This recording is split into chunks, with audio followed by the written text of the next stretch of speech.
嗨，亲爱的书友们，欢迎来到书海时光，一个为你每日推荐好书的心灵驿站。赶快关注我们，一起畅游书海，让阅读点亮每一天的精彩。欢迎来到今天的视频口播节目，我是你的演讲专家。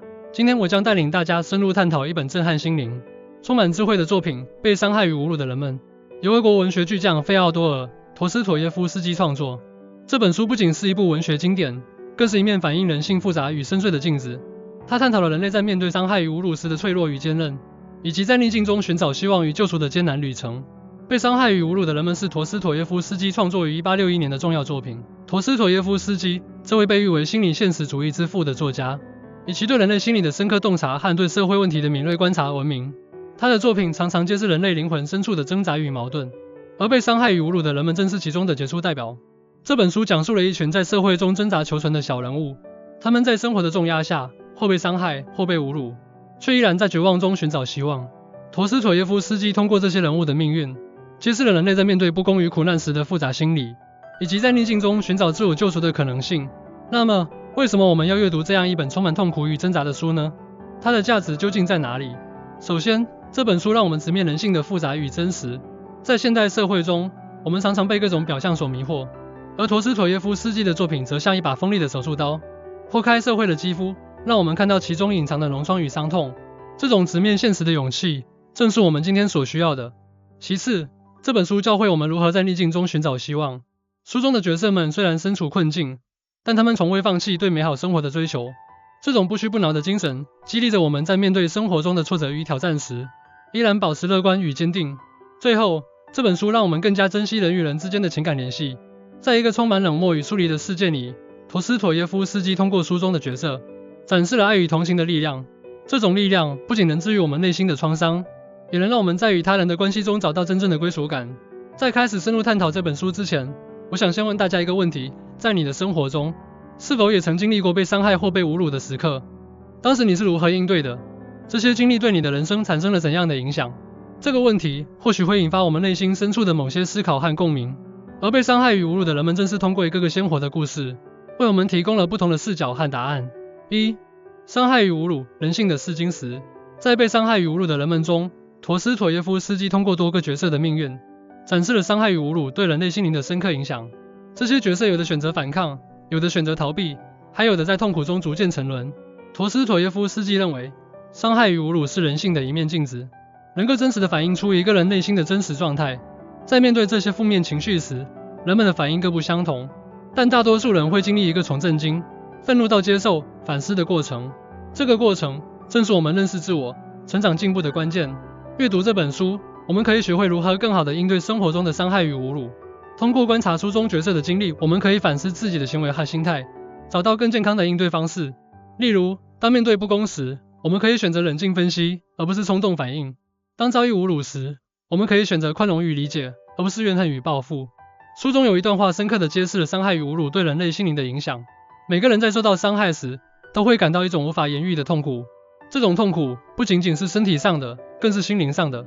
它像一把利刃，深深地刺入我们的灵魂，让我们感到无助与绝望。这个段落让我们深刻体会到伤害与侮辱的威力，也让我们明白，只有正视这些负面情绪，我们才能真正地从中解脱出来。逆境中的希望，寻找内心的光明。在书中，陀思妥耶夫斯基不仅展示了伤害与侮辱的破坏力，还通过角色的经历，展示了在逆境中寻找希望的重要性。这些角色在经历了种种磨难后，最终找到了内心的光明，重新燃起了对生活的希望。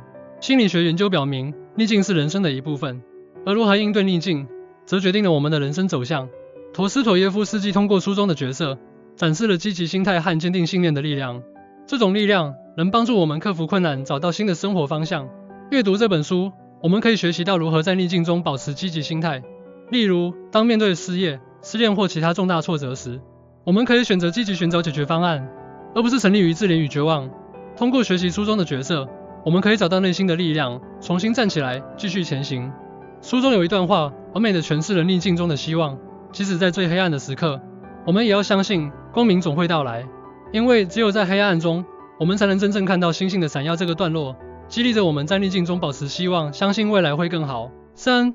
爱与同情，治愈心灵的良药。在被伤害与侮辱的人们中，陀思妥耶夫斯基还强调了爱与同情的重要性。这些情感不仅能治愈我们内心的创伤，也能让我们在与他人的关系中找到真正的归属感。心理学研究表明，爱与同情是人类最基本的情感需求，它们不仅能增强我们的幸福感，还能帮助我们建立更深层次的人际关系。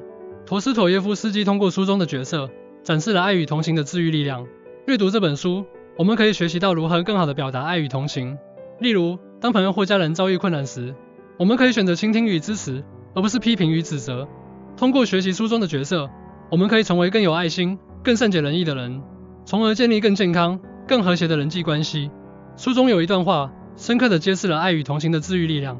爱是人类心灵最深的渴望，它像一束光，照亮我们内心的黑暗；它像一股暖流，融化我们心中的坚冰。这个段落让我们深刻体会到爱与同情的伟大力量，也让我们明白，只有通过爱与同情，我们才能真正的治愈内心的创伤。4. 自我救赎，寻找内心的平静。在书的结尾，陀思妥耶夫斯基通过角色的自我救赎，展示了寻找内心平静的重要性。这些角色在经历了种种磨难后，最终找到了内心的平静，重新获得了生活的勇气。心理学研究表明，自我救赎是人生的重要组成部分，它不仅能帮助我们克服内心的冲突，还能让我们找到真正的自我。陀思妥耶夫斯基通过书中的角色，展示了自我救赎的过程和意义。阅读这本书，我们可以学习到如何进行自我救赎。例如，当内心充满矛盾和冲突时，我们可以选择反思与自省，而不是逃避与否认。通过学习书中的角色，我们可以找到内心的平静，重新获得生活的勇气。书中有一段话，完美地诠释了自我救赎的意义。每个人都有自己的十字架要背负，但只有通过自我救赎，我们才能真正的解脱这个段落，激励着我们在面对内心的冲突和矛盾时，勇敢地进行自我救赎，找到真正的自我。通过今天的分享，我们深入探讨了《被伤害与侮辱的人们》这本书的核心理念和重要习惯。我们看到了伤害与侮辱对人类心灵的影响，学习了在逆境中寻找希望的力量，体会了爱与同情的治愈力量，也明白了自我救赎的重要性。这本书不仅是一部文学经典，更是一面反映人性的镜子。它让我们直面内心的真实，也为我们提供了宝贵的智慧和启示。